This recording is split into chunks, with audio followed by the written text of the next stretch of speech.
Are you guys ready to see a world where Naruto Uzumaki come across a failed experiment, not knowing what it is, and it accidentally fused with him, only to later found out that this experiment was something created by the renowned, powerful, terrifying Otsutsuki clan, and now that weapon is a part of him.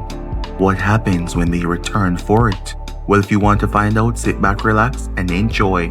The village of Konoha was alive with lanterns the night Naruto Uzumaki decided he was done. He was 9 years old.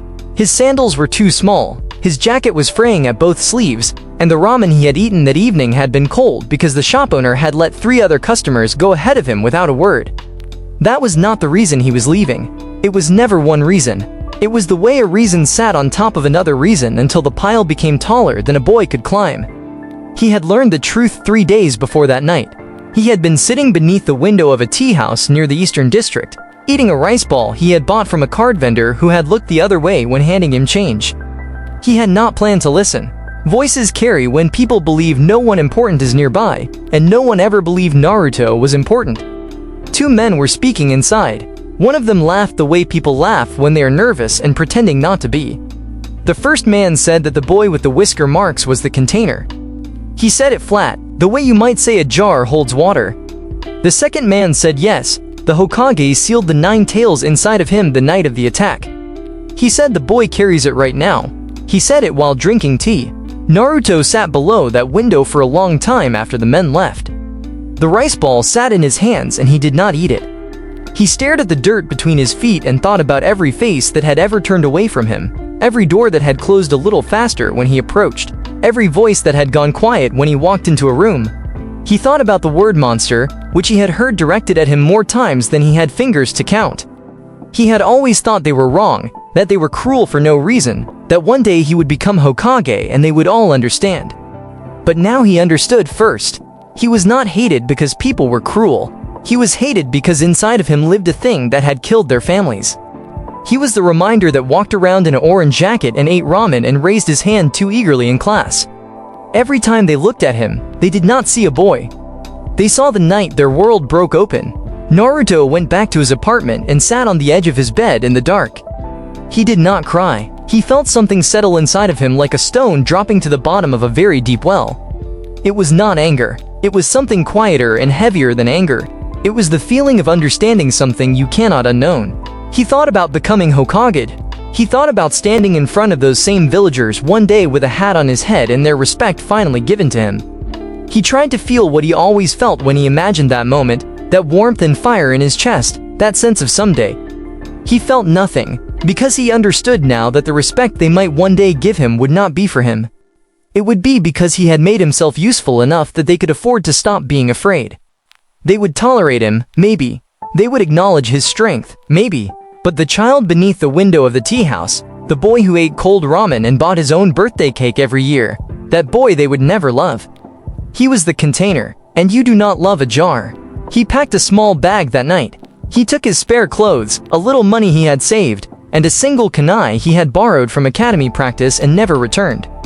He looked around the apartment for a moment, at the walls he had tried to decorate with drawings because bare walls felt too much like being forgotten, and then he closed the door behind him. He did not look back. He moved through Konoha quietly, keeping to the edges of streets, sliding through shadows the way he had learned to do because it kept people from noticing him, and noticing him rarely led to anything good. He passed the academy. He passed the monument with the Hokage faces carved into stone. He paused there for a moment and looked up at the 3rd Hokage's face, the old man who had sometimes looked at him with something that resembled kindness. He thought about going to him. He thought about the conversation they would have, the old man's careful words, the gentle redirection back toward the path. He kept walking. The gate was guarded, but the shift change happened at the same hour every night, and there was a gap of 4 minutes when both Chunin assigned to the post walked to opposite ends of the wall to confirm their sectors. Naruto had noticed this because he noticed things that other people did not think a boy like him would notice. He slipped through the gate in the dark and walked into the forest beyond Konoha's walls and did not stop. For 3 days he moved north, following a road he had once seen on a map in the academy library. He ate from his bag and then from what he found in the wild, berries he was mostly sure were safe, water from streams. He slept in the hollows of large trees, curled tight with his jacket pulled up to his chin. The forest was loud at night in ways the village never was, full of sounds that did not mean anything but that his body interpreted as danger every few minutes. He was tired, he was hungrier than he wanted to admit, but there was something underneath all of that, something he had not felt in years. He was moving, he was choosing. No one had told him to go left or right or to sit down or to stop making noise. Every step belonged to him, and even when his feet hurt and his stomach gaped, he held on to that. On the fourth day, they found him. There were 4 of them. They came out of the tree line on both sides of the road, casual in the way that people are casual when they have done something many times and stopped thinking about it. 3 men and a woman, all carrying weapons, dressed in mismatched clothes that had seen better years. The largest of them, a man with a shaved head and a scar running from his left ear to the corner of his mouth, looked at Naruto the way merchants look at produce. Naruto ran. He was 9 years old and small for his age, and he had no formal combat training beyond what the academy had begun to teach him, which was very little for a boy who had only completed 2 years. He was fast, though. He had always been fast. He darted off the road and into the trees, and for a moment he thought he might actually make it. Thought he might find a gap or a slope or something, anything. He did not make it. The woman was faster. She caught him by the back of his jacket and took his legs out from under him in a single motion, and before he could react his hands were pinned and then chained. Cold iron around his wrists, a lock that clicked with horrible finality. He fought. He kicked and twisted and tried to bite the hand that grabbed him, but the man with the scar simply held him up by the chain and waited for him to exhaust himself, the way you wait for a caught animal to stop thrashing. There were others. That was the part that made his chest feel cold in a different way than the iron. They were kept in the back of a covered wagon, 6 children in total including Naruto, chained at the wrists and ankles, sitting on bare wood in the dark. Nobody spoke much. There was a girl about his age with dark hair who sat against the far wall and stared at nothing. There was a boy younger than Naruto who had cried himself to sleep. Naruto sat with his back straight and his jaw set and told himself he would find a way out, told himself he would not fall apart, told himself all the things you tell yourself when the alternative is too large to look at directly. The wagon moved for 2 days. They were given water twice and a piece of hard bread once. When they stopped at night, guards sat outside and spoke in low voices. Naruto listened through the gaps in the wagon's frame. He learned that there was a buyer waiting 3 more days north. He learned the price attached to each of them, numbers spoken without emotion. He had a higher number than most. He did not know why and did not want to know. On the morning of the 3rd day, everything broke apart. The sound came first, a deep pressure in the air followed by the crack of a jutsu unleashed at full force nearby. Then another. The horses screamed and the wagon lurched sideways, and for a moment Naruto was weightless and then he was not, and none of the impacts after that were gentle. The wagon rolled, he hit the frame, hit the floor, hit the frame again. The chains made it impossible to protect his head properly. When the rolling stopped, he was in a tangle of broken wood and canvas and he could smell smoke. His ears were ringing. He pushed himself up and looked around, and the breath left him in a way it took a moment to recover from. Most of the others had not moved when he reached them. He touched the girl with the dark hair and she did not respond. The young boy was still. He checked each one with shaking hands and found no movement, no response, nothing. He sat back and the ringing in his ears turned into silence, and the silence was worse. He had to move. He found a broken piece of frame with a sharp edge and worked at the chain link around his ankle until it gave enough to slip free. His wrists were still bound together, but he could move his feet. He pushed through a gap in the broken side of the wagon and fell. He hit the slope of a ravine and tumbled, arms extended and useless, crashing through undergrowth before slamming to a stop against a tree trunk. He lay there staring up at the canopy. Everything hurt in a diffuse way that meant the real pain had not sorted itself out yet. There were cuts on his arms and face from the wood splinters. He could feel something warm on his temple. Above him, up on the road, he could hear the sounds of the attack still happening. A jutsu released, a man shouting, the sound of steel. He crawled. The ground angled downward further into the ravine, and he followed it because going up meant going back toward the fighting, and that was not a thing he was going to do with his hands chained. He crawled on his elbows and knees through dirt and dead leaves, pushing through ferns, sliding down wet rock. His arms left smears of blood on the ground behind him. He did not look back. The ravine widened into a small clearing, half dark under the canopy, and that was where he found it. He almost missed it. He had collapsed against a fallen log, breathing hard, vision going gray at the edges from blood loss and exhaustion. He closed his eyes. He opened them. He turned his head to the side. Something had hit the earth in that clearing recently. Very recently, the ground was scorched in a circle roughly 3 meters across. The soil cracked and upturned the way it is when something comes down fast and hot. At the center of the impact was an object he could not name. It was small, about the size of a closed fist, shaped roughly like a geometric form that did not quite match any shape he knew. Not a sphere, not a polyhedron, something between the two. It did not glow exactly, but the light around it was slightly wrong, the way light is wrong near heat. Naruto stared at it. His hands were still chained. His arms were bleeding. He could hear voices from up on the road. The attack finished now, and that meant people were going to start looking. He needed to get up. He needed to go. He reached toward the object anyway. He did not decide to reach for it. He reached for it the way you reach for a wall when your legs give out, as a last instinct toward something solid in a world that had stopped being solid. His chained hands stretched across the scorched earth and his fingers closed around it. The sensation was not pain. He would try to describe it later and fail every time. It was like putting your hand into water and feeling the water enter your skin rather than run over it. It was like breathing something in that did not belong to air. The object did not resist. It did not fight. It simply moved through the barrier between itself and him as if that barrier had never been anything real. He felt it arrive inside of him. Then he was on his back on the scorched earth, staring up at the canopy, and his hands were empty, and the marks on his wrists where the chains had bitten into him were closing. Not slowly, not gradually, closing the way water closes over a stone, smooth and complete. The cuts on his arms sealed one by one. The warmth on his temple stopped. He sat up. He raised his hands and turned them over and the skin was unbroken. He pressed his fingers to the side of his head and felt nothing, clean skin, no wound. The chains were still there, hanging from his wrists, but the flesh beneath them was whole. He did not have time to do anything with what he was feeling because the men came down the slope then, 2 of them, the man with the scar and one of the other guard, sliding down the ravine with hands on their weapons. They had spotted the gap in the wagon's side. They were following the blood trail he had left. The man with the scar stopped when he saw Naruto sitting in the clearing. He looked at the unmarked skin. He looked at the scorched earth. He looked at Naruto's face. Naruto stood up. He did not plan what happened next. He raised his chained hands and something moved through his arms from the inside, something that had not been there before, and when the man with the scar stepped forward and grabbed the chain to yank him off his feet, Naruto pulled back. The man left the ground.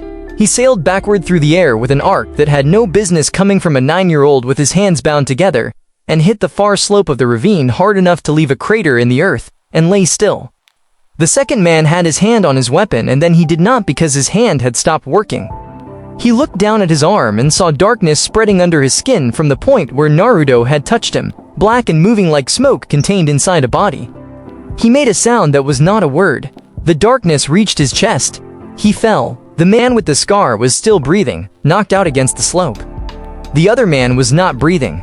Naruto stood in the center of the scorched clearing and looked at his own hands and the chains between them and then at the man who was not breathing, and he felt something very far from triumph. He ran. He moved through the ravine and found a stream and followed it downhill and away, and somewhere in that running his chain snagged on a root and pulled free of the lock that had never been designed for this kind of force, and then his hands were simply his hands again. He ran until the sounds of the road were gone completely. He ran until his legs refused further argument and he sat down against a cedar tree in a forest that had no name he knew. He breathed. He looked at his hands for a long time. His wounds were gone. Something lived inside of him now beside the 9 tails, something that had come from that scorched circle in the earth, something he did not have a word for. He had felt its edges during the 2 things that had happened in the clearing, and both times it had felt less like using power and more like power moving through him toward something it had already decided. He would need to understand what it was. He had no teacher. He had no village. He had no plan. He was 9 years old in an unnamed forest with empty hands and an empty stomach and something ancient and alien sitting somewhere inside his chest, curious and waiting. He got up and kept moving. He would figure the rest out. The weeks that followed were not easy and he would not have called them good even in the most generous framing. But they were his. He moved from forest to forest, from the edge of one settlement to another, careful to avoid long exposure in any one place. He ate badly and slept in worse conditions and got rained on more times than he could count. He fell out of a tree once in the dark and bruised his shoulder on a root and lay there cursing at the sky for several minutes. But in those weeks, he began to learn. It started with the smoke. He had been crouching near a stream, watching a fish move in the current, when he felt that internal shift again, that sensation of something choosing to express itself. A thin curl of black smoke drifted from between his lips and hovered in the air in front of his face, patient and weightless. He stared at it. It dispersed slowly on the breeze. He practiced. He found over days of careful attention that the smoke was not simply smoke. It was something the absorbed entity could produce indirect, a substance that, when breathed in or contacted by living flesh, began to work in ways he had seen in the ravine. He could make it dense or thin, could push it forward from his mouth or draw it back, could let it drift toward a thing or hold it suspended in the air like a slow waiting question. He practiced on dead wood first and watched the surface darken and decayed beneath contact. He practiced pushing it far enough to see how far his control extended. He discovered the other ability more slowly. He had been watching a pair of bandits who had cornered a traveling merchant near a forest road, and he had been calculating whether to interfere and how, when the larger of the two bandits grabbed the merchant and something in Naruto reached toward the bandit without his instruction. He felt something pull, like a current running backward, and the bandit lurched and stumbled, suddenly pale, his grip gone loose. The merchant stumbled free. The bandit sat down hard in the dirt and sat there, hands shaking, looking at nothing. He had taken something from the man. Not permanently, whatever it was came back to him over time, vitality of some kind, the engine that kept a body running at its full capacity. But in the moment, he could reach toward a living thing and draw from it, leave it diminished and disoriented while that taken force fed something inside him. And there was a third thing, slower and stranger than the others. He could move, not simply run fast, though he was fast, faster than any 9-year-old had a right to be and getting faster with practice. But when he stopped fighting the internal current and simply let it carry him, his body crossed ground at a speed that made the world go soft at the edges.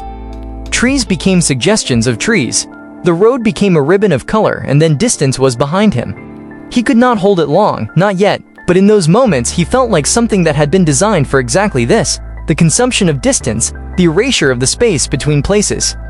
He freed people from 2 more bandit operations before winter. He did not announce himself.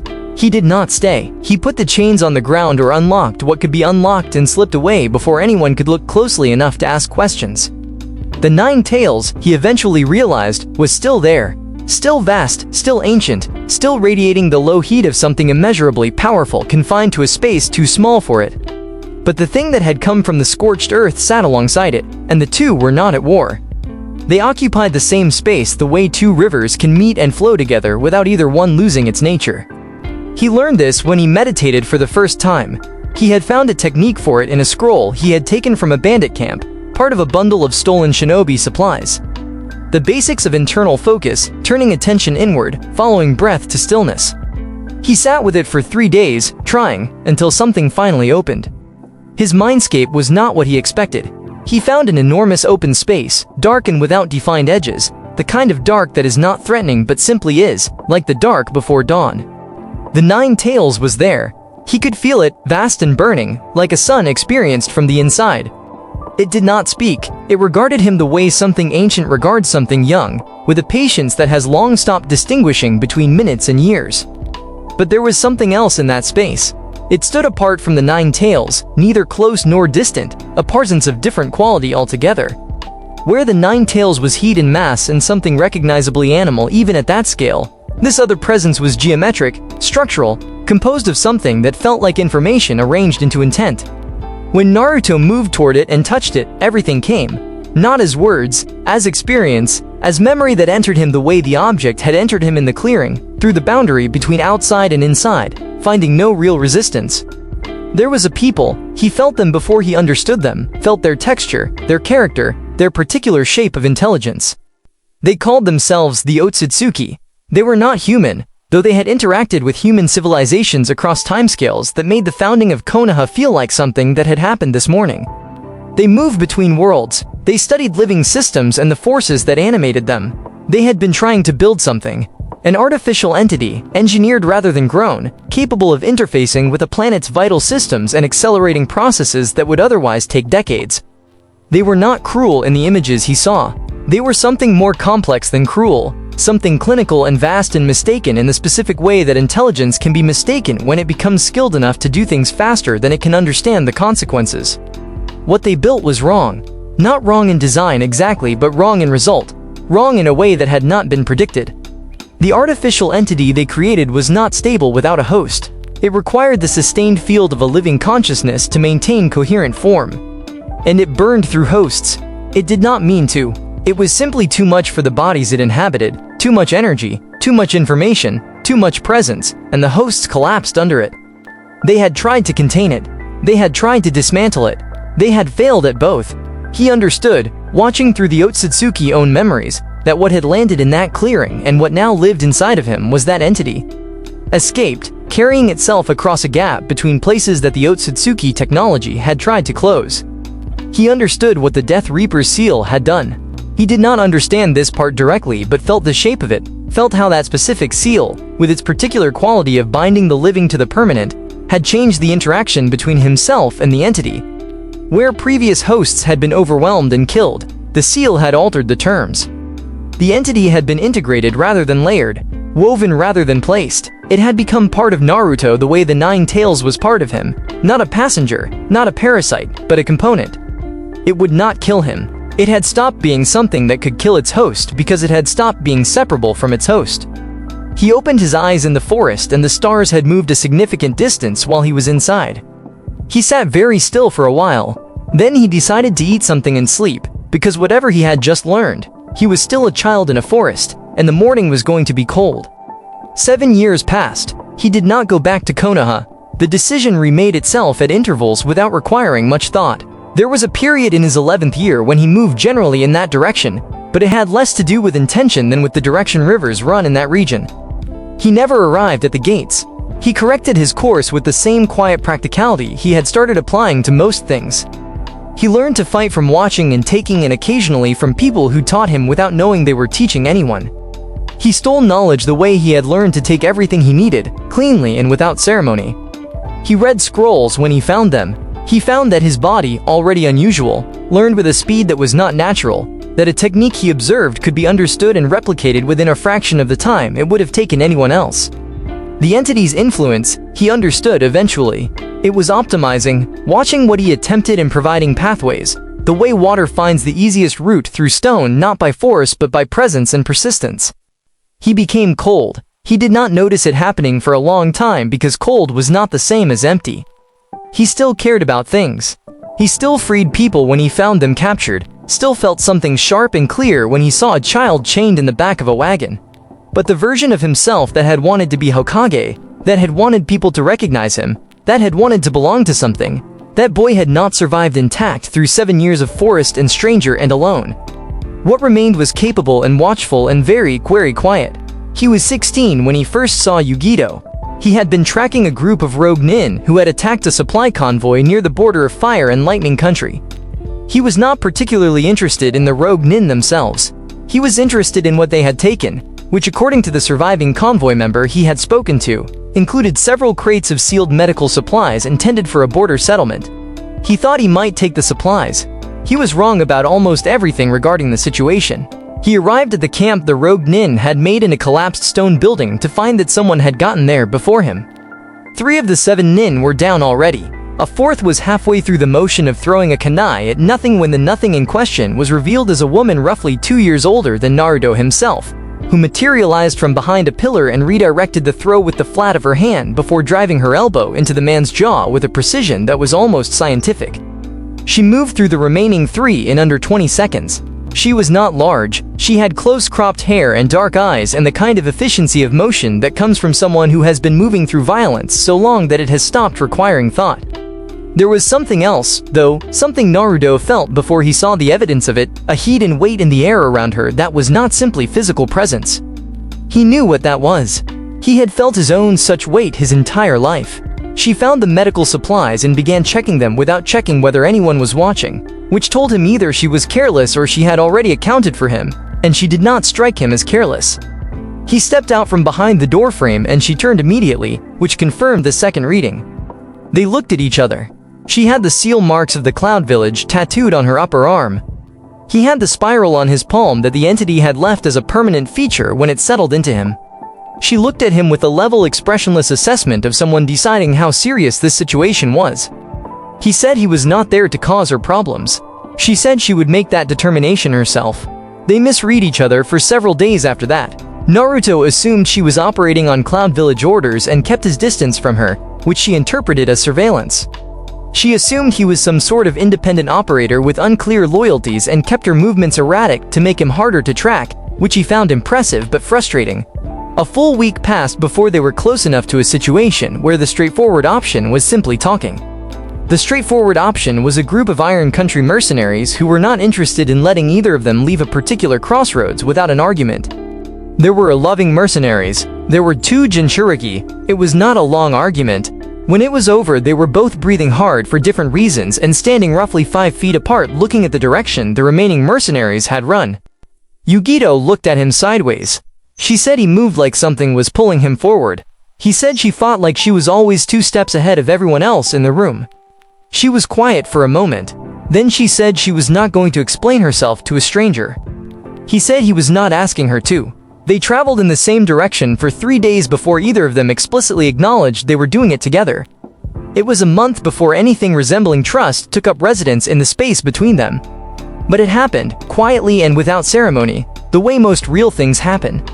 He had told her he was the 9 Tails Jinchuriki. That was true. He had not told her about the entity, the Otsutsuki construct that sat alongside the 9 Tails, and that was as much a part of him now as his own heartbeat. He was not hiding it from malice. He simply had no framework yet for explaining something he himself had only partially mapped. She had survived things he had not asked about and would not until she decided to tell him. He knew the shape of a history that had not been gentle. She had full control of the 2 tails, Matabi, that great 2-colored cat whose fire was the blue of something ancient and burning. The control had not come from partnership, at least not yet.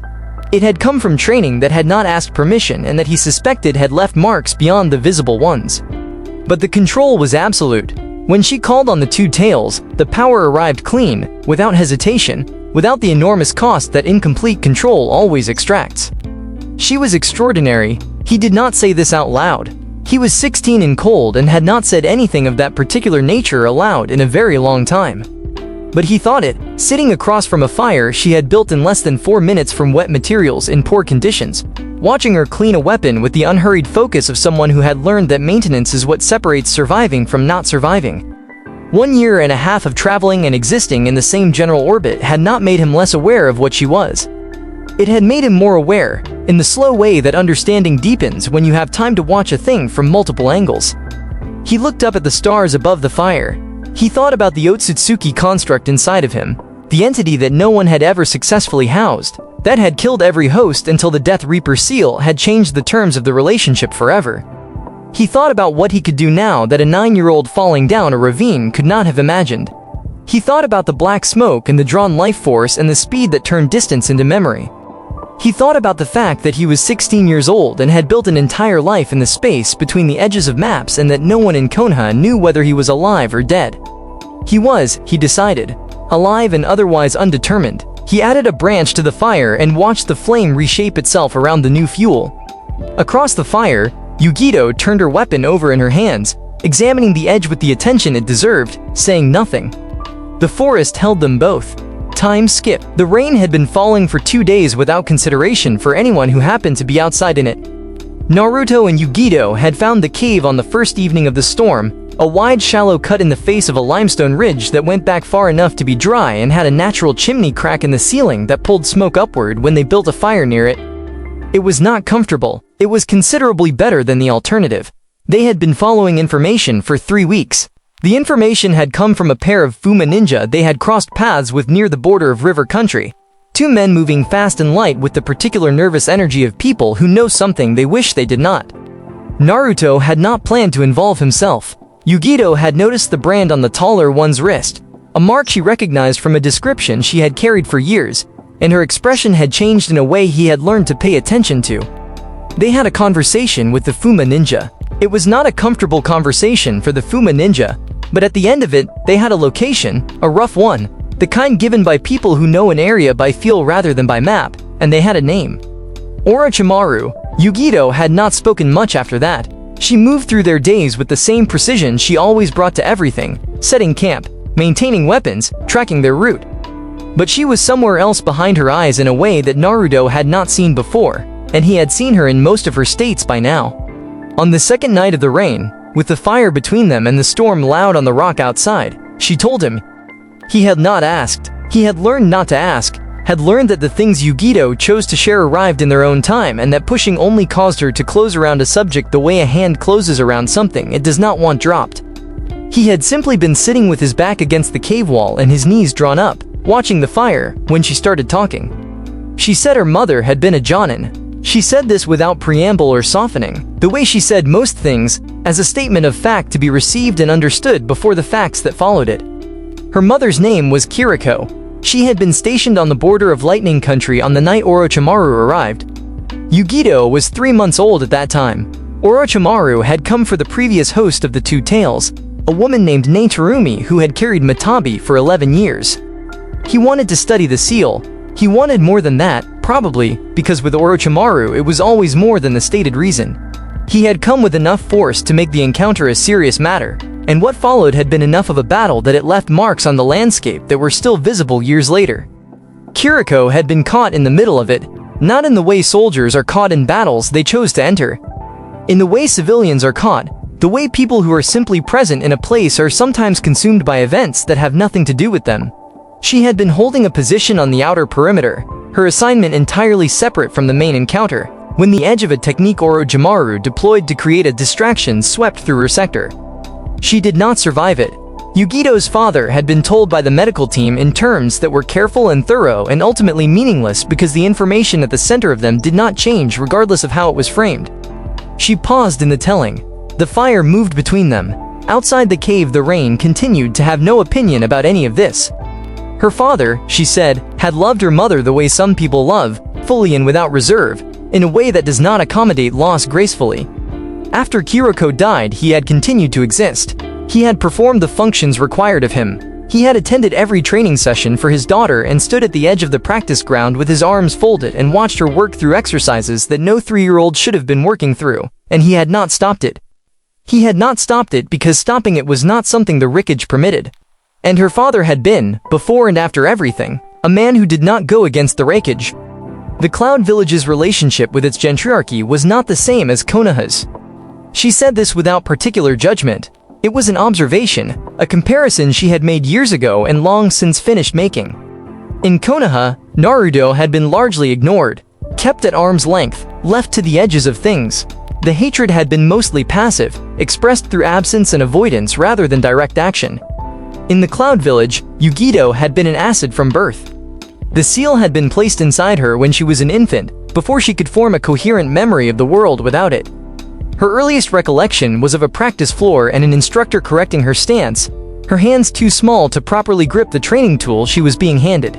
She had been raised within a program that was not cruel in the way that random cruelty is cruel, not for sport or from hatred, but in the systematic way that machines are not cruel because they do not make allowances for what their processes cost the material being processed. She had been trained to use Matabi's power before she had been trained to read. The seal work that gave her access to the Two Tails chakra was elaborate and old and had been applied in stages as she grew. Each stage a procedure, each procedure a period of recovery, each recovery followed by evaluation to determine readiness for the next stage. The Rickage had overseen all of it. He had been neither kind nor unkind. He had been thorough. She did not have friends growing up. She had training partners, fellow students in the program, other children who understood the world in the specific way that children understand it when the world they are raised inside is defined by performance and hierarchy. Some of them had been kind to her when kindness was not costly. Most had understood, on some level they could not articulate, that Yugito occupied a position that made closeness complicated. The Two Tails had not been her companion neither, not in the beginning. Matabi was old and vast, and her experience of having been sealed had given her something between wariness and contempt for the process. She did not speak to Yugito in those early years. She was present as a source of power, accessible when the training demanded it, withdrawn otherwise, a force that tolerated the arrangement without endorsing it.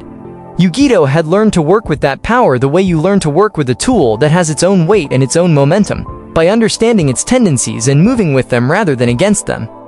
Full control had come when she was 13, not because of a breakthrough in their relationship, because the training had been thorough enough that the relationship did not need to be a warm one to function. She could access the power cleanly and completely because the years of conditioning had built pathways that operated regardless of how Matabi felt about her. It was, she said quietly, a strange kind of success. She had been 16 when she left. She did not describe a single incident. It had not been a single incident. It had been the accumulation of things. The way Naruto's departure had been an accumulation. The day she stood in the training hall and watched the Raikage review her last performance evaluation and felt nothing where she expected to feel something, pride or relief or ambition, any of the things the years of training were supposed to have produced. She felt nothing. She was very good at what she had been made to be, and she did not want any of the things that being good at it was supposed to get her. She had left in the early morning of a day with no rain. She had taken her weapons in a pack and walked out through a checkpoint whose guard she had outranked since she was 14. And the guard had let her through because you do not stop someone like Yugito at a gate unless you have been specifically instructed to, and no one had thought to give that instruction because no one had imagined she would leave. She had been looking for Orochimaru, on and off, since she was old enough to understand what her mother's death had been and who was responsible for it.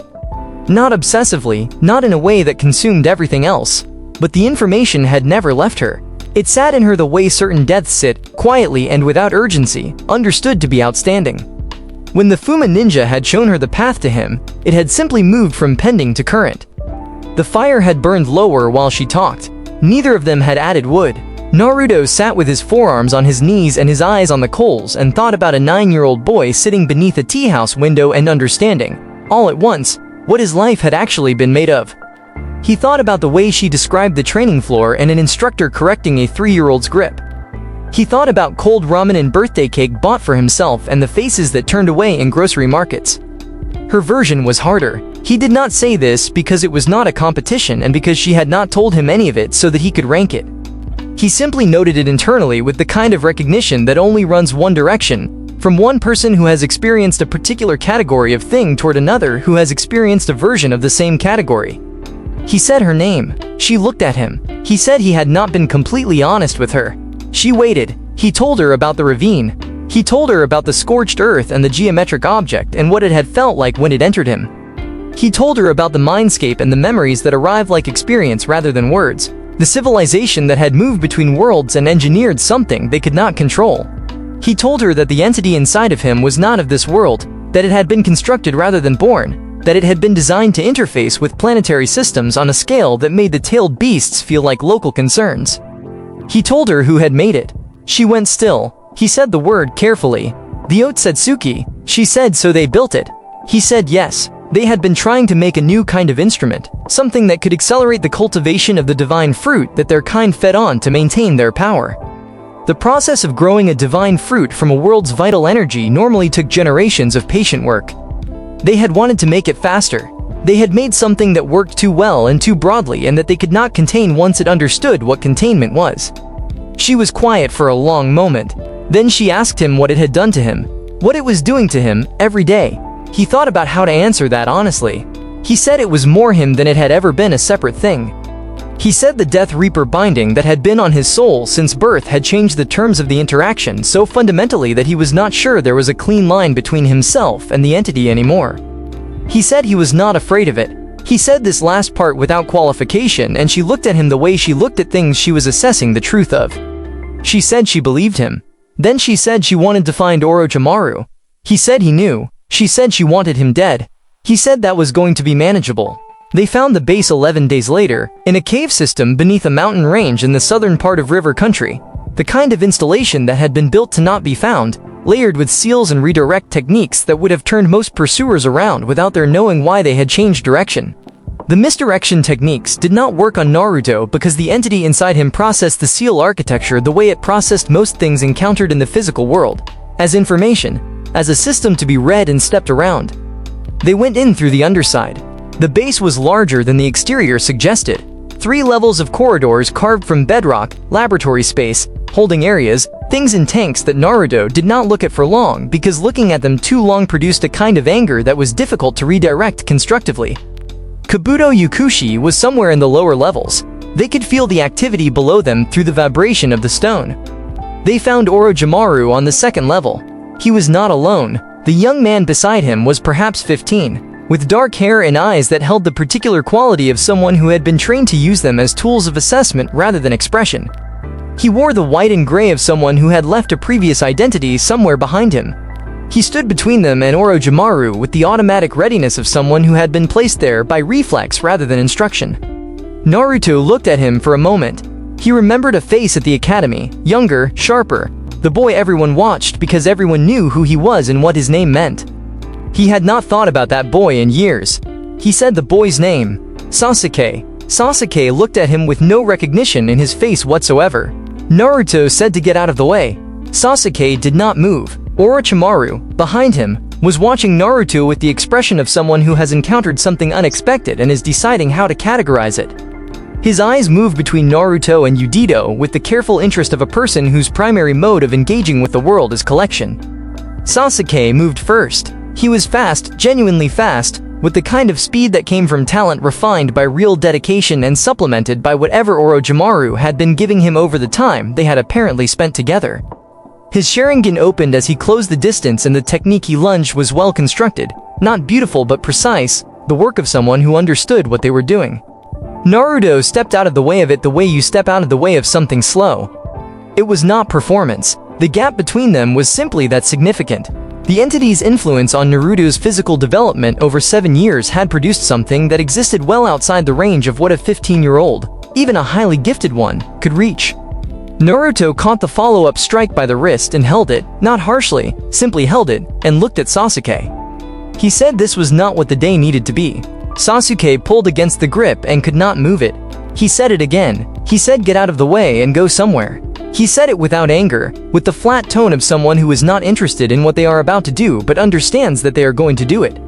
Sasuke did not go. What followed was brief and one-sided, and at the end of it the last Uchiha was gone from the world he had been trying to reshape, and the hallway was quiet again. Naruto stood in the quiet for a moment. He did not feel triumphant. He felt the specific flatness that settles after a thing is done that could not be undone. He had known Sasuke only by reputation in a single year of shared classroom air. He had warned him twice.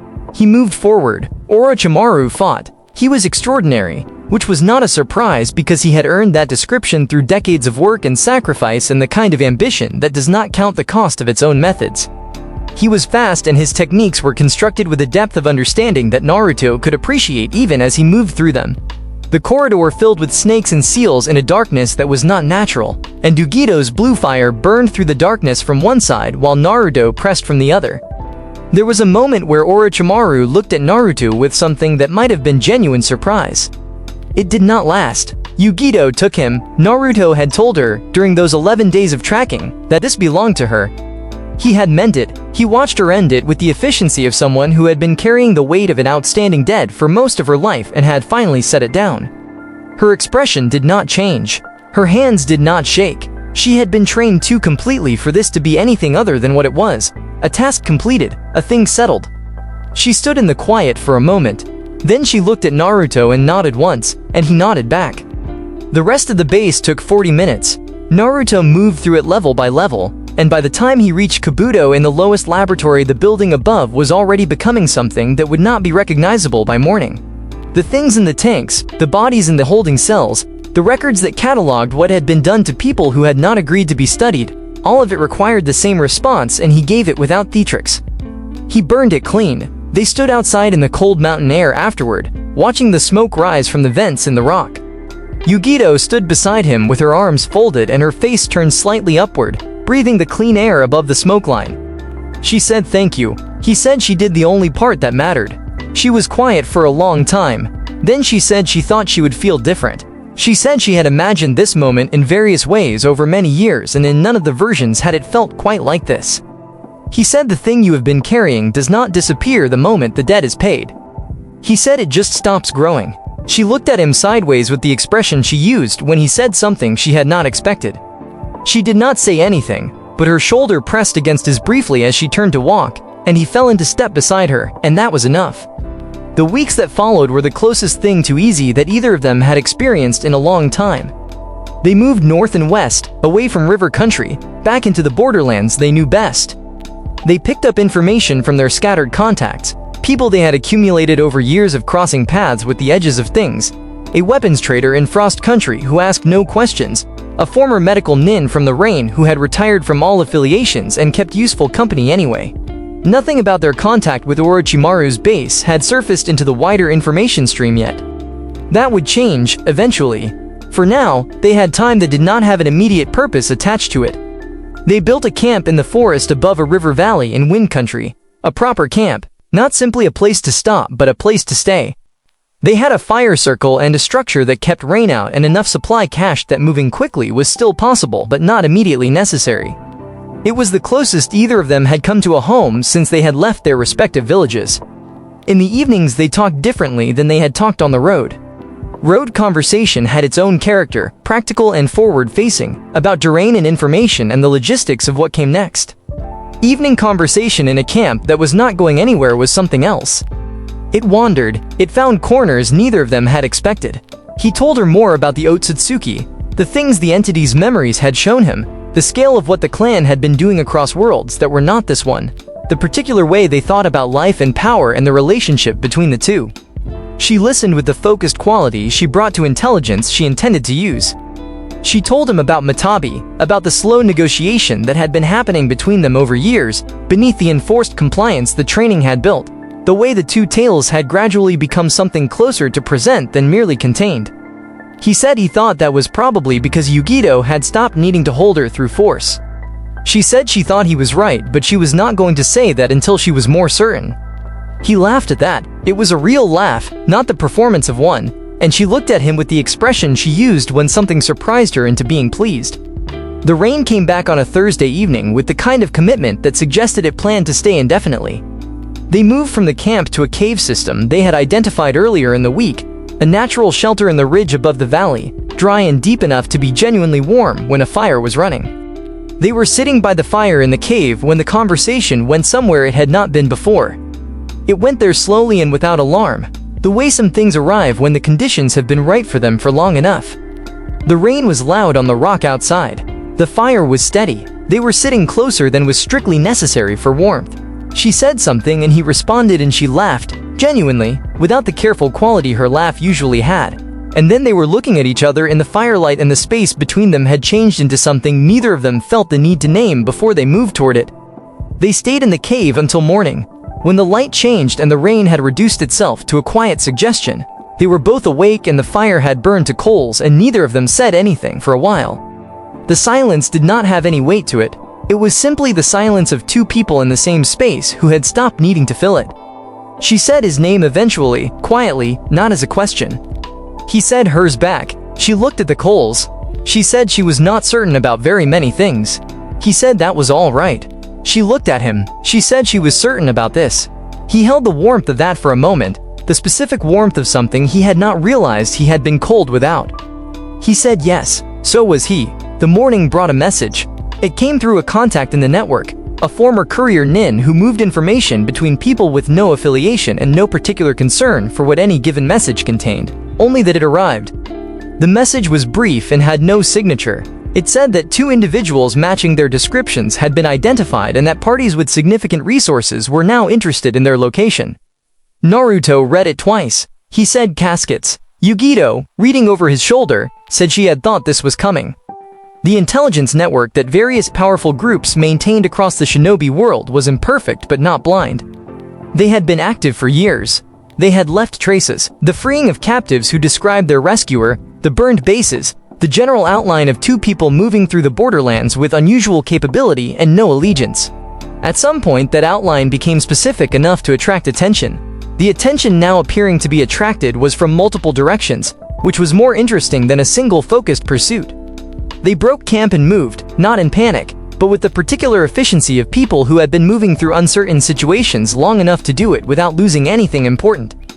They rebuilt their network contacts from a position of motion, pulling information while staying ahead of anyone trying to locate them with any accuracy. The weeks of movement were not bad. They were together and they were capable, and the pursuit was still at a distance. They found a place in the mountains at the border of 3 countries where the geography made consistent monitoring difficult, and they rebuilt something like a base there, smaller than the Wind Country camp but more defensible. No one in Konoha knew whether Naruto Uzumaki was alive. The village that had contained him and feared him and largely pretended he did not exist had no account of him at all for 7 years. The 9 tails remained sealed inside him and would have given the censor types a headache if they had ever been close enough, which they had not. The Cloud Village's search for Yugito had been real and systematic for the first year and intermittent since. She had been too good at moving to find. They were in the mountains, learning what being somewhere with some degree of permanence felt like when the 3 figures appeared at dawn. Naruto felt them before he saw them. The entity inside him, which had been processing the world as information for 7 years, produced something he had not felt before. A recognition, not of specific individuals but of a category. Something in the signature of the 3 approaching figures resonated with the memories that had entered him in the clearing, the Otsutsuki's own knowledge of themselves, the particular quality of their presence that no human or tailed beast replicated. He had Yugito awake and moving in seconds. They were too late for positioning. The 3 who arrived were not like anything Naruto had fought before. Not in the way Orochimaru had been exceptional within human limits. The Otsutsuki operated outside those limits by their nature, by the accumulated power of beings who had consumed the vital energy of worlds across timescales that made the history of the shinobi nations feel brief. They moved in ways that accounted for the terrain before the terrain became relevant. Their techniques were not reactions, they were preemptions. Naruto fought and the entity surged through him and he was faster and stronger than anything in this world, and it was not enough. One of them produced a device, small and precise, that resonated with what was inside Naruto the way a specific frequency resonates with a specific material. He felt it hit something in him that was not his body, something deeper, and the entity recoiled in a way it never had before, pulling back from his extremities, contracting toward his core. He lost the speed, he lost the smoke, he lost the draw. He tried to hold his position. He said to Yugito to run. She did not run. She drove the 2 tails fire at the nearest figure with everything she had, and it was impressive, and it was not enough either. And then Naruto was on his knees and looking at the ground, and then he was not looking at anything. When he opened his eyes, the stone ceiling above him was unfamiliar, and the bindings on his wrists and ankles were not iron, were something that conducted a suppression through his skin that made the entity feel distant in a way he had not experienced since the day they fully merged. He turned his head. Yugito was beside him, similarly bound, awake and watching the room with the particular quality of attention she used when she was mapping an exit. She looked at him when she heard him move. She said it was about time. He said he had only been unconscious for a short while. She said it had been nearly a full day. He looked at the ceiling and said something that was not suitable for general company. At the far end of the room, a door opened. The man who entered was Otsutsuki. Naruto could feel it before he parsed the visual information, the particular resonance of that category of being that the entity's memories had given him a template for. This one was older in the way that the Otsutsuki are old, not physically aged but carrying the weight of duration, of having existed across a span of time that human comprehension thins against. He was pleased to see them awake. He said this with genuine warmth, which was somehow more unsettling than hostility would have been. He sat down across from them in the manner of someone who had arranged for this meeting and found the arrangement satisfactory. He said that in all the years since the experiment had escaped, they had monitored every world it might have reached. He said they had found traces, had tracked them, had eventually narrowed the location to this world and then to this country and then to the particular signature that Naruto produced just by existing. He said he had expected to find the entity in a deteriorating host, which was the historical pattern. He said instead what they found was remarkable. He said the word remarkable without irony. He said the entity had fully integrated with a human host. He said the Death Reaper seal, which he identified by name with the ease of someone who had studied it from outside, had changed the interaction at a fundamental level. He said that based on everything they had analyzed, Naruto was the first stable host the entity had ever produced. He said they wanted to understand how it had happened. He said if Naruto cooperated, they would study him and he would be returned to his world. He said this last part with exactly the quality of reassurance that someone uses when the reassurance is not the point. Naruto said nothing. The Otsutsuki scientist smiled. He said he understood skepticism. He said he wanted to be honest. He said the entity, in its original design, was supposed to allow them to cultivate the divine fruit from a world in a fraction of the usual time. He said it had become unstable, uncontrollable, and had escaped before they could correct the error. He said Naruto represented the possibility that the error had been corrected not by them but by circumstance. He said if Naruto chose not to cooperate willingly, they would be creative about motivation. He looked at Yugito when he said this. Naruto looked at him with the flat, cold expression that had been his default for 7 years. He said he understood. The Otsutsuki scientist stood and moved toward the door. He said they would speak again soon. He said they should rest. The door closed. Yugito looked at Naruto. She said he had not agreed to anything. He said he had not. She said then what were they doing? He said he was thinking. She said she had been watching these three since they arrived. She said she had been watching how they moved and where they looked and what they paid attention to. She said they were afraid of something. She said she had been in enough rooms with powerful people to know what fear looked like when it was being covered by confidence, and these three were covering something. He looked at her. She said he was what they were afraid of. He said they had just overwhelmed the both of them in under 3 minutes. She said yes, with a device specifically designed to suppress what was inside him. She said they did not hit him first. They suppressed what he carried first. She said you do not lead with suppression unless suppression is the only thing that makes the target manageable. He lay back against the stone and stared at the ceiling. He knew he was powerful. He had known it for years in the practical way that you know a thing you use constantly. The smoke, the drain, the speed, the healing that closed wounds in seconds, the strength that had been growing quietly and steadily since the entity had first settled into him. He had calibrated himself against the strongest opponents he had encountered in 7 years and had found he was never the thing that was going to lose. But these three had folded him in 3 minutes, because they had suppressed the entity first, which meant without the suppression, without the device, they considered him unmanageable. He closed his eyes. He thought about the mindscape. He thought about the space where the 9 tails and the entity coexisted, the vast dark with its 2 presences, heat and geometry, ancient fire and constructed purpose. He turned his attention inward the way he had learned to do, following breath toward stillness, stepping past the suppression that the bindings were conducting through his skin by going around the part of himself it was targeting, into the part of himself it could not reach. His mind went quiet. He stood in the dark space. The 9 tails regarded him from its particular quality of presence, vast and burning. The entity was there too, but muted, pulled back from its usual expression by the suppression. He moved toward the entity. He had spoken to it before, or rather, he had touched it and received, rather than words. He had not expected anything different this time. The entity spoke, not in a voice, in a sensation that resolved itself into meaning the way dreams resolve into understanding before they resolve into images. It said his name in the way something says a name when it has been saying it privately for a very long time. He said he needed its help.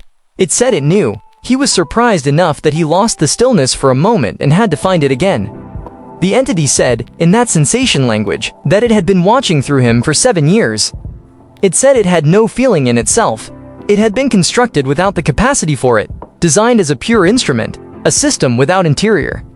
But through him, through the membrane they shared, it had experienced everything he had experienced. The cold ramen in the empty apartment in the forest and the years of moving and the contact he had made and the people he had freed in Udito by a fire in a cave with rain outside.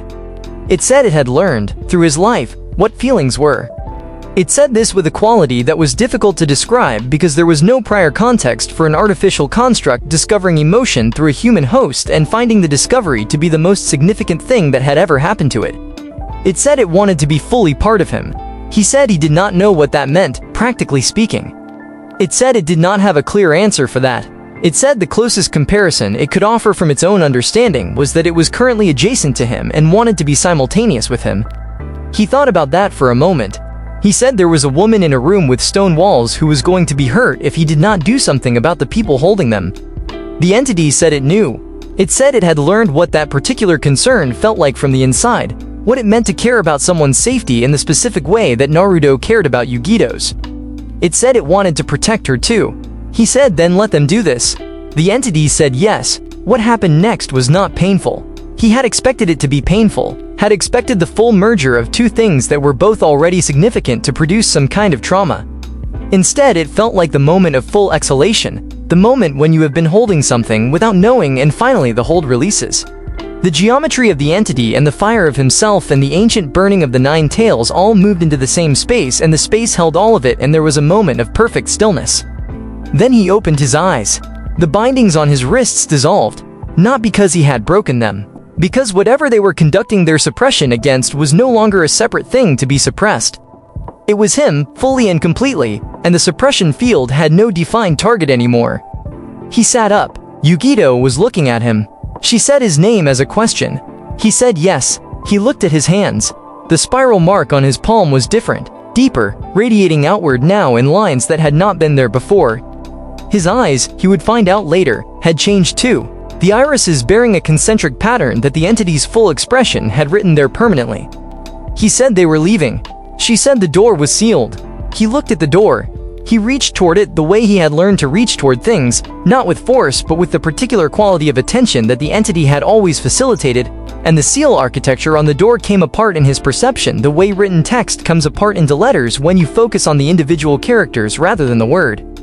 He read it, understood it, and negated it. The door opened. She said that was new. He said yes. He helped her to her feet and she tested her legs and found them reliable, and they moved into the corridor together. The Otsutsuki home world was not a place that had been named for beauty. It had the look of something that had been used for a very long time by people who were interested in function rather than form, vast and austere, with architecture that served the purpose of containing enormous power without any apparent concern for what it was like to exist inside of it. The sky was a color that did not have a clean equivalent in any world Naruto had seen. Something between deep amber and something darker, lit from below by sources that were structural rather than natural. He was aware of all of this in a general way because the entity's full merger had done something to how he processed information. He perceived more, simultaneously, the way a river perceives its whole length at once rather than one point at a time. The corridor ahead, the rooms branching from it, the specific number of presences he could feel moving through the complex, the quality of each one, the architecture of seals laid into the walls and floor and ceiling, the distance to the room where they had been held relative to the point they were now standing. He said to Yukito that there were 14 in the complex, not counting the 3 who had brought them here. She said that was a lot. He said yes. She summoned Matabi, not fully, not the whole vast 2-colored form of the great cat, but enough, a mantle of blue-white fire that settled around her like something she was wearing rather than something she was wielding. The 2 tails presence was warm and ancient at her back, fully expressed for the first time he had seen it in the open. He said she was brilliant. She said she knew. She said now were they moving? They moved. The first group they encountered in the upper corridor was 4 members of the clan, not the scientists but warriors, and they had clearly been alerted because they came from both directions simultaneously. The pincer approach of people who have done this before and know how to do it efficiently. Naruto moved through the gap between them. Afterward, thinking about what had changed with the full merger, the best description he could find was completeness. Before, using the entity's abilities had been like using a tool he was very good at, drawing it from somewhere and directing it toward something. Now there was no drawing. There was no directing. The smoke was him, the drain was him, the speed was him, and all of it moved as thought moves, before the decision, as the intention. He passed through the first warrior and drew from him as he passed, not taking enough to kill, enough to fold him. The second he hit with smoke on the exhale, dense and immediate, and the warrior went down choking before the smoke cleared. The third and fourth he let Yukito's fire handle because the angle was hers and she had already moved it. 4 down. They went deeper. The Otsutsuki complex reacted to them. Naruto felt it the way he now felt most things, as information. Seals activating in sequence ahead of them, designed to compress space and make movement through the corridors increasingly costly. He read the activation patterns and walked the path that stayed a step behind them, the gap between the last sealed triggering and the next one waiting to be triggered. Yukito said he was moving very strangely. He said he was reading the walls. She said she was choosing not to ask more about that right now. He said that was probably wise. The scientist found them on the 2nd level. He was not alone. He had 6 warriors with him arranged in the formation of people who expected to be fighting something but not something like this. The formation calibrated for a target that had been suppressed and diminished, which was no longer the target they were looking at.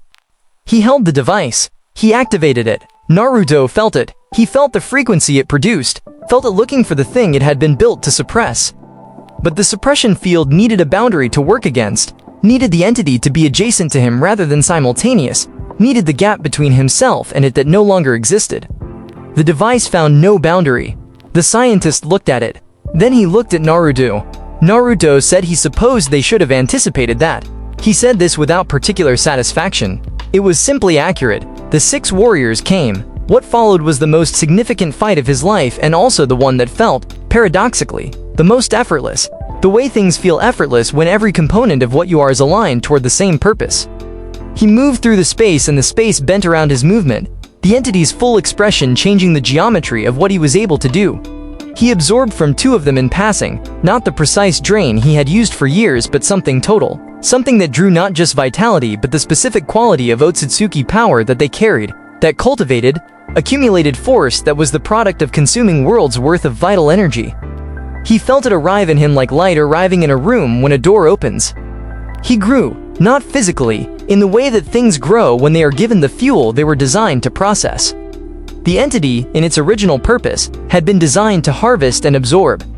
Every Otsutsuki it touched fed that original function with exactly the kind of power it had been built to receive. The scientist backed against the far wall. Naruto looked at him with the new eyes that the full merger had given him and said he had some questions. The scientist said this was not in the projected scenarios. Naruto said he was aware. He asked the scientist whether the complex had a way to return them to their world. The scientist said there was a transit array on the upper level. He said this with the specific quality of cooperation that arrives when the alternative has become visibly untenable. Naruto said that was helpful. He said the scientist was going to take them there. He said this politely. He meant it as a polite statement. He had always been, underneath everything, genuinely polite, the residue of a boy who had wanted people to like him for long enough that the manner remained even after the wanting had mostly changed into something else. They went up. The clan came down. The message had reached the council level, which was where the actual decision-making authority of the Otsutsuki clan in this installation resided. 3 figures that Naruto felt before he saw and that felt, even to the entity's new full expression, like something requiring attention. These were not warriors in the ordinary sense of the word.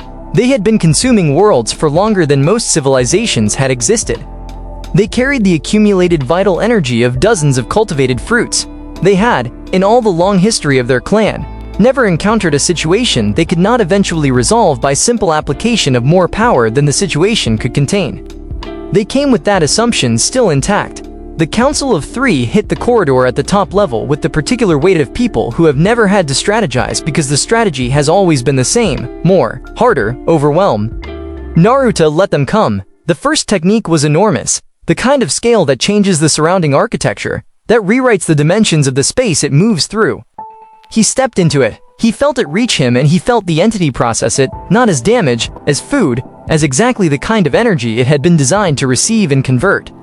He absorbed it. He absorbed the second one too. The third council member, who was the oldest and had seen more than the other 2 combined, stopped and looked at him with an expression that contained, for the first time in this encounter, something resembling actual assessment rather than reflective confidence. Naruto said he did not want to kill them. He said this honestly. He had not come here to kill anyone, had not wanted any of this, had only wanted to get Yugito out safely and go home. He said if they stopped, he would take what he needed from the transit array and leave.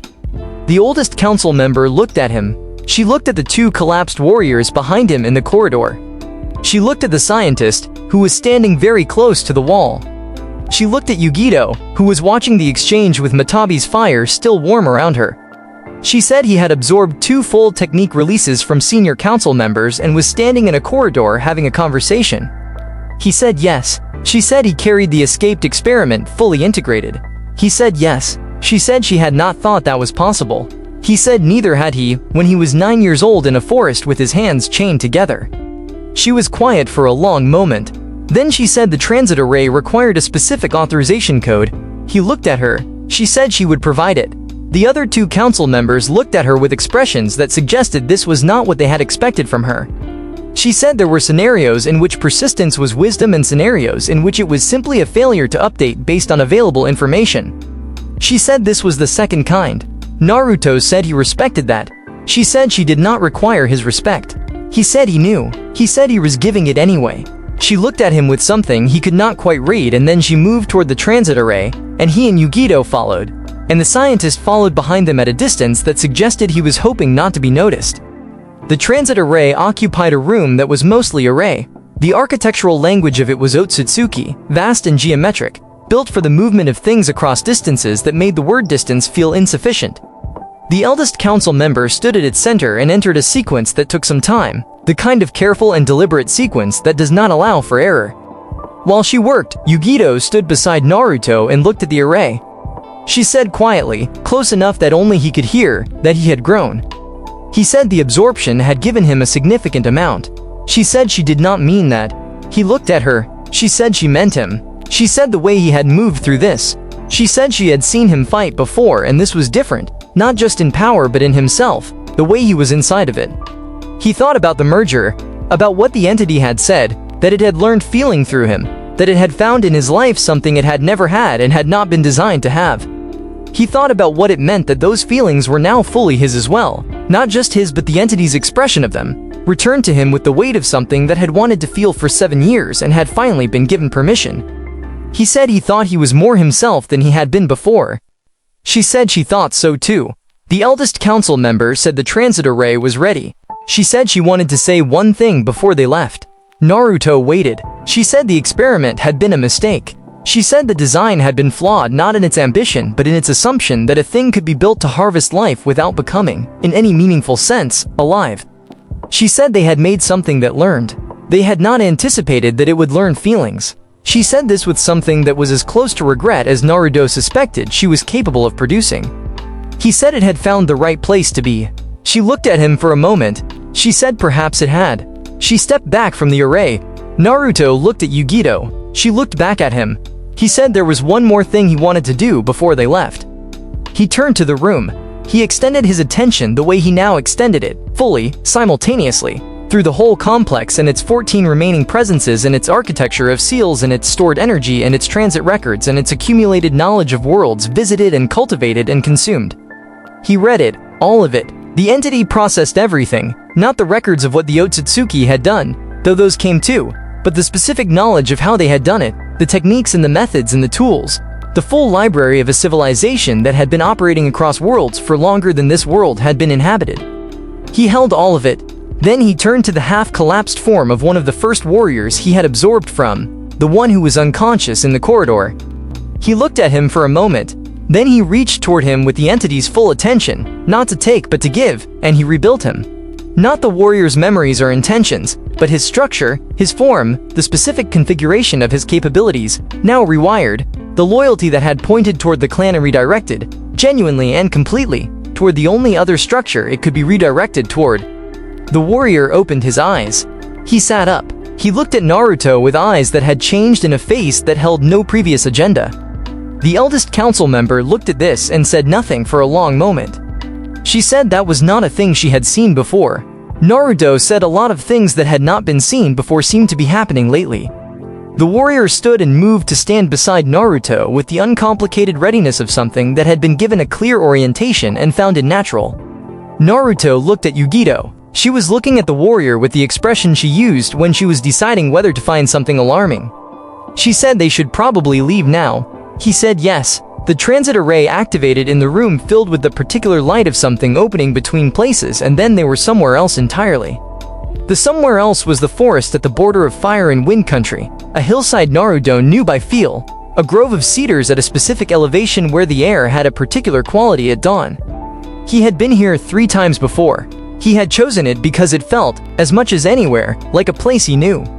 They stood in the cedar grove in the early morning light with the world quiet around them and the array's light fading behind them. The warrior stood a respectful distance away, present and patient. Yugito looked around at the trees, at the light coming through the branches, at the world that was their world, ordinary and particular in exactly itself. She said they were back. He said yes. She said it was very quiet. He said yes. She turned to look at him. She said now what? He thought about this. He thought about Konoha, which had not known he existed for 7 years and had not, in any of the ways that counted, ever treated him as something worth knowing. He thought about the Cloud Village, which had shaped Yugito into an instrument and lost its instrument when she left. He thought about the shinobi nations and their systems and their hierarchies and the way power moved through those systems, always from people who had it toward people who had less, always accumulating at the top. He thought about the full knowledge of a civilization that had operated across worlds, that now lived in him alongside everything else. He said they did not have to go back to any of it. She waited. He said they could build something different. He said they had the means and the knowledge and the freedom and each other and a substantial capability that had not yet been directed toward anything in particular. She said she was listening. He said he thought they could start small. He said they could find the people who were being processed by the systems around them, the way he had been processed, the way she had been processed, and they could do something about that. He said that was not a plan. He said it was a direction. She thought about this. She said he was being vague. He said he was aware. She said she had followed him through an alien installation and watched him absorb a council of ancient godlike beings and rebuild one of them from the outside in. And he was standing in a cedar grove being vague about what they should do with all of that. He said when it was put that way it sounded more absurd than it had felt. She looked at him for a long moment with the expression she used when she was making a decision she had already mostly made. She said fine. She said small, then. Whatever small looked like for people like them. He said he thought small might be relative. She said she was aware. She looked at the warrior standing at a distance and said she was going to need time to be comfortable with that. He said he understood. He said the warrior would wait. She turned back to the morning light coming through the cedars. She breathed the air of a world that was theirs, that had not always been kind to them, that was still the only world either of them had and that held, somewhere in its complicated geography, things worth doing. She said spectacular. He looked at her. She said whatever came next, it had better be spectacular.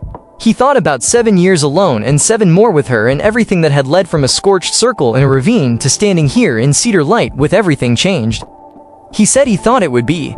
She stood beside him in the quiet morning and the warrior waited at a respectful distance and the 9 tails was warm inside him and the entity that had been made by an ancient civilization to harvest worlds had learned to feel things and was content with what it felt, and the forest held all of them without comment. Because forests do not comment on the people who stand in them, they simply hold them, and that was enough.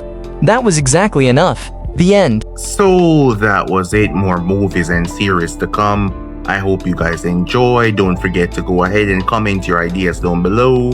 I'm out for now. See you guys soon. Peace, guys.